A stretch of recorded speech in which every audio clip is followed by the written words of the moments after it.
Jesus and his disciples left for the villages around Caesarea Philippi. On the way, he put this question to his disciples: "Who do people say I am?" And they told him, "John the Baptist." Others said, "Elijah." Others again, "One of the prophets." "But you," he asked, "who do you say I am?" Peter spoke up and said to him, "You are the Christ." And he gave him strict orders not to tell anyone about him. And he began to teach them that the Son of Man was destined to suffer grievously, to be rejected by the elders and the chief priests and the scribes, and to be put to death, and after 3 days to rise again. And he said all this quite openly. Then taking him aside, Peter started to remonstrate with him. But turning and seeing his disciples, he rebuked Peter and said to him, "Get behind me, Satan, because the way you think is not God's way, but man's." He called the people and his disciples to him and said, "If anyone wants to be a follower of mine, let them renounce themselves and take up their cross and follow me. For anyone who wants to save their life will lose it. But anyone who loses their life for my sake and for the sake of the gospel will save it."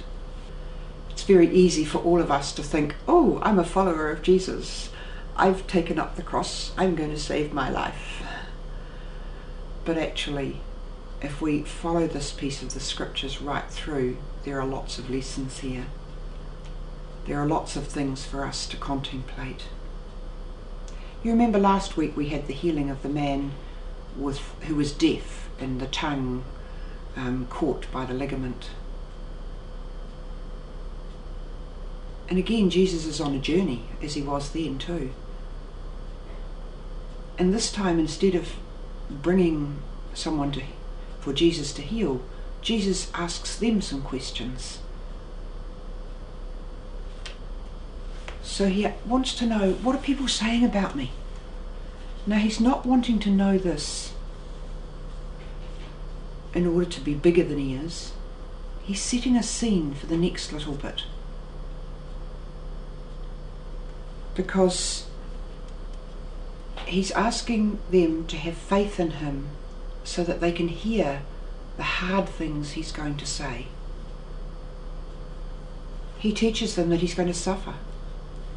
Remember last week the people were all amazed, he's done great things, they praised him, they were adulating him, and here he is saying, actually, this is not going to last. I'm going to have a tough time. And he also makes reference to the fact that he's going to die, then rise again, which the Jewish people would have caught the understanding of the temple. The temple was going to be knocked down, then rebuilt.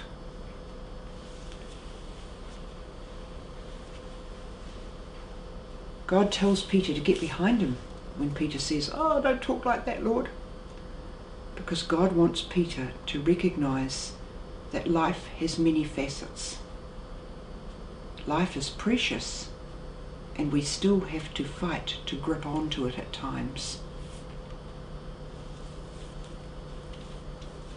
The last couple of sentences, "If anyone wants to be a follower of mine, let them renounce themselves and take up their cross and follow me." That is extraordinarily challenging. Because if I take up the cross of Jesus, I am going to end up on the way to Jerusalem, meaning the way to death to myself and life for others.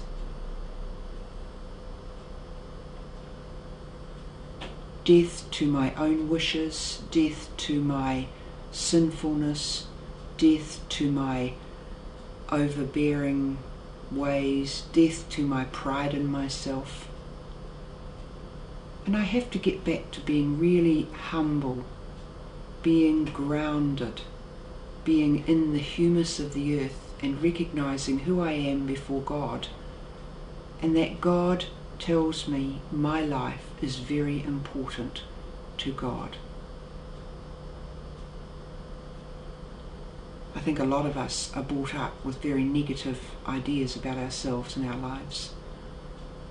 But this is an invitation to be a follower of Jesus, to stand in his shoes and recognise that we are accompanying him, but more especially he is accompanying us on our journey. So let's have confidence this week. Let's know that God is with us through his Son Jesus. Let's know that we are precious and our world is precious, our planet, our universe. We are so, so lucky. Gratitude is a wonderful way to stay in touch with God.